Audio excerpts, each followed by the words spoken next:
The last trailer for Poppy Playtime Chapter 4 finally dropped. Cutting it a little close there, mob. But with it, we got a better look at the new areas we will explore, several of the new enemies, a closer look at Harley Sawyer, a reveal for that character, and much more. There is a lot to discuss in this trailer, but there are a few huge secrets hidden here that have massive implications for the story. Hello everyone, my name is Tericho, and here are my thoughts, theories, and analysis of the final Chapter 4 trailer. The trailer gives us our best look yet into the new areas we will explore in Chapter 4. Just like previous chapters, these areas look dark, sinister, and they are slowly falling apart. But unlike previous chapters, these areas are absolutely littered with human corpses. Up until now, all of the bodies we have seen have been toy bodies. Well, all but one. I made a point in Chapter 3 that Catnap Shrine contained the first human body we had ever seen in the entire series. So now, seeing them everywhere means the gloves really are off. Now this does make sense with what Poppy told us at the end of Chapter 3. She said that all the staff were dragged below to be eaten. But I also wonder if that body we saw on Catnap Shrine was mob testing the water to see how the community would react to seeing a human corpse. Now throughout the entire trailer we can see this substance dropping from the ceiling and being left behind in several areas. Now I'm assuming you've already watched the trailer and you know that this belongs to the character mob have been teasing for ages now, Doey the Doughman. Now honestly, he looks a lot less goofy than I was anticipating, but there is a really interesting point about this character that sets him apart from all of the other toys. His body is indeed made of dough, the Play-Doh kind. This allows him to morph and transform his body, which is how he fits through this grate at the end of the trailer. But that doesn't make sense with what we know of the bigger bodies. We know they contain human parts, probably entire brains, and this was even teased in the last trailer for Chapter 4. So how exactly does Doey come to life? Well, if you look really closely in the trailer, I think we already have our answer. At the end of the trailer, you can see Doey dropping through the grate in the ceiling before reforming right in front of us. Now, interestingly enough, he seems friendly, implying that he is the new ally mob teased quite a while ago. This would be a departure from mob's tradition. Usually, they reveal the main antagonist of the chapter in the final trailer.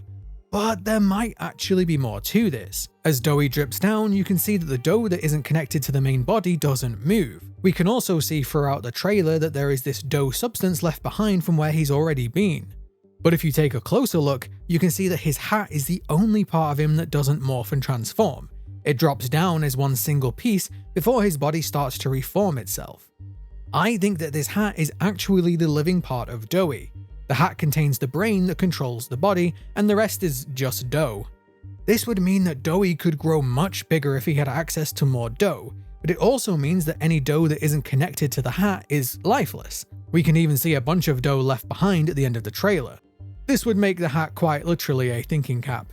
But this also opens up the possibility that Doey could turn evil later down the line. If the hat is indeed what controls the body, then what if there were more hats? After all, the one in this picture looks a little bit different to all the rest, so I wouldn't put all your trust in Doey just yet. But speaking of trusting Doey, the trailer shows us this artwork which contains quite a lot of information. We see the chapter's namesake, Safe Haven, with what looks like Doey protecting the smiling critters. Although, to be fair, they're more like frowning critters here. Now this looks like sort of a force field, and I think this is supposed to be representing Doey protecting the smiling critters from the red smoke, the gas we ran into in Chapter 3. Also a gas that we might have to deal with once again in Chapter 4 if this scene is to be believed. I wonder if we're going to have any more of those hallucination sequences. But if you look a little bit later, you can see that there seems to be a new type of gas, a blue one. I wonder if this counteracts the red gas in some way.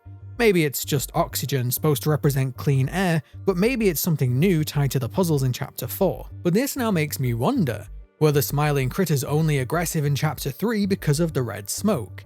This picture implies that the critters still have personalities, yet the ones we saw in Chapter 3 acted more like animals. Maybe the smiling critters in Chapter 3 were just hallucinating like we were, and since they were so hungry, that's why they seemed so feral. Interestingly, this trailer only shows nightmare critters attacking this time, so I wonder what the difference between the two groups will be down here. Also, if you look really closely during these scenes, we can actually see the mini huggies mixed in there too. Finally, mini huggies are going to be featured as enemies. These are something that I've been wanting to see in the game since Chapter 1, and since we saw them in the Hour of Joy VHS, that was actually a huge hint. Just a really quick aside here, I recently replayed through chapter 2 and I swear they made the mini huggies in these boxes more obvious. I said all the way back in chapter 2 that you could see their fur moving just like you could with the big huggy in chapter 1, and it looks way more obvious now. But going back to that image, the big part of this graffiti that has me excited is the reference to Poppy. We can see that Poppy is crossed out with the words "she left us" written next to her. I'm sure that this ties into the warnings we saw in chapter 1, so I'm hoping we finally get some explanations as to who hates Poppy so much and why. Although I think we're getting a bit of a hint to that here. Now, one huge secret that I think a bunch of people will miss can be found in the voiceover for this trailer. There are several voices in this trailer, and some of them aren't as obvious as others. We can hear Poppy, Harley Sawyer, and Doey at the end, but there are also 2 more voices that you can hear. Now this one sounds like Ollie panicking as he says, "He's outside!" Now he does sound a little different to chapter 1, but the devs have confirmed that the voice does indeed belong to Ollie. But there is one more voice that even Mob won't reveal who it belongs to. This voice sounds distorted and almost monstrous in parts, and the devs have simply named him Voice. But if you speed up his audio, he sounds exactly like the scientist that appears in every chapter so far. They call him the Doctor.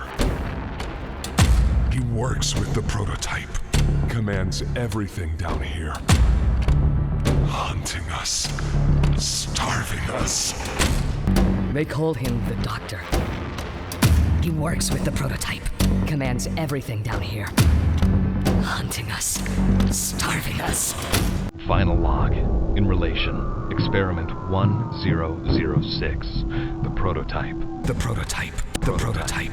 This ties into one of my more recent theories about this scientist. I've recently speculated that the reason he wasn't concerned during the Hour of Joy was because he underwent the transfer process to save himself.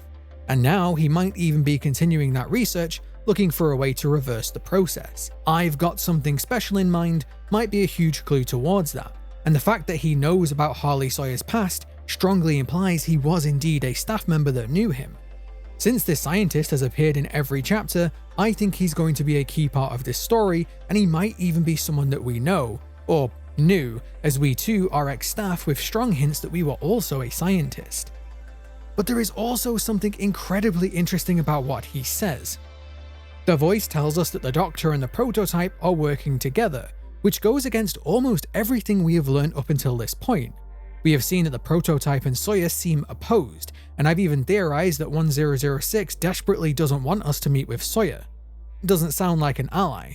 Either we were completely wrong, this person is mistaken, or there is something more to it. But since we know that the prototype can mimic voices, particularly Harley Sawyer's, I wonder if the prototype used that ability to manipulate the remaining staff. Either way, I definitely think there is something amiss here, and I'm sure there is some secret that we're going to learn in the chapter. Now, speaking of good old Harley Sawyer, we seem that he does indeed have a robotic body that he uses to get around. Or more accurately, he has a body that contains a mobile camera for him to patch into. But now we actually see that there are lots of these robotic machines down here. Now, I think this makes perfect sense. We know that a big part of Playtime Co.'s strategy to bring the company back into profit was to replace workers. This was a big part of why the Bigger Bodies initiative was greenlit in the first place. But knowing that this area was a prison, I think these were Playtime Co.'s attempt to replace security staff. I think these are sentries of sorts, robotic security staff equipped with cameras that could watch over this place alongside the human staff. The human security could patch into these at any time, giving them more vision in these areas, without the need to pay as many wages. This would also give them more backup if any of the toys got rowdy. But this of course was part of Playtime Co.'s downfall. These same robots designed to make this place more secure suddenly became even more dangerous to the human staff. The trailer implies that Harley is able to control these machines, meaning he likely helped overthrow the staff using them during the Hour of Joy. Either way, I really hope we get some creepy moments with them during the chapter, and I think this is a hint towards that. But speaking of those staff, we have hints that the staff here did actually put up a fight during the Hour of Joy. These staff were security, and we can see that they put up what looks like barriers in this scene.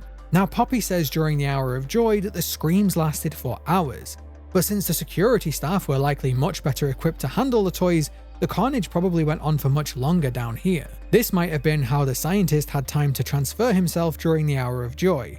The security staff had a desperate last stand in the depths of Playtime Co. Imagine how terrifying that must have been, being trapped down there with no escape and no chance of rescue. But I also wonder if the security staff also tried to protect the orphans, taking them from the playcare down to the prison, thinking that they would be safer down there, only to find out that Harley Sawyer and his army of toys and robots were down there waiting.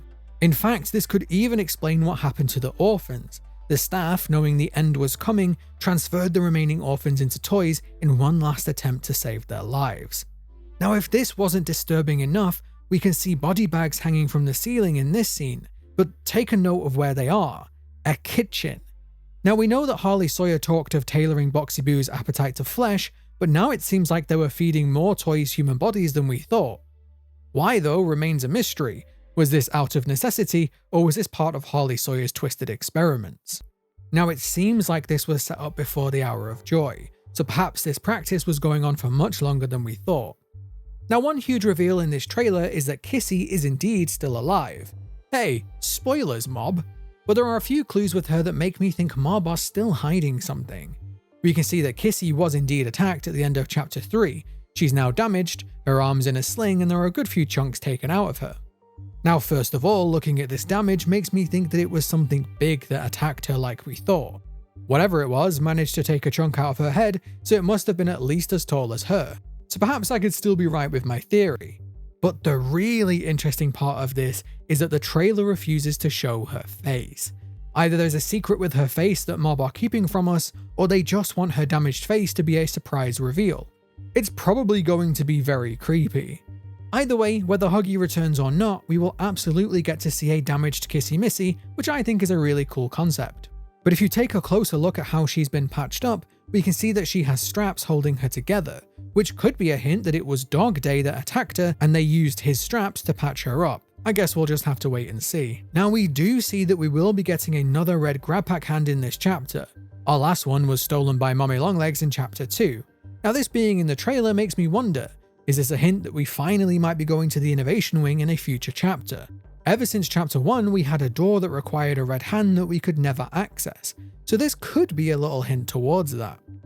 We also see the two new bigger bodies for this chapter, Yarnaby and Pianosaurus. Now, the first thing that struck me is just how fast Pianosaurus is. He moves more like a velociraptor from Jurassic Park.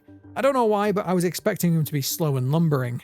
But it seems like he's going to be much more dangerous than I thought. Yarnaby also looks cool. It seems like we might finally have roaming toys to avoid, something that I was sad we didn't really get in Chapter 3. Now, the last big tease of this trailer shows us walking down a corridor filled with TV screens. Not sure why this room needed so many of them, but now we see they are taken over by Harley Sawyer, with the door at the end opening with light. Now, I'm sure this is teasing our showdown with Sawyer, but it also makes me wonder if this is a tease that something new will come to light, or Harley Sawyer is going to shed some light on what's really going on here. So those are just my first thoughts on this trailer. We've only got 5 more days until the chapter releases, so I cannot wait to delve into it and see how much we got right. If you want to see my playthrough of Chapter 4, don't forget that it will be over on the playthrough channel. There's a link in the description below, as well as a link to my Patreon if you want to support my content. Otherwise, a like and a comment go a long way too. Thank you very much for watching, and I will see you next time.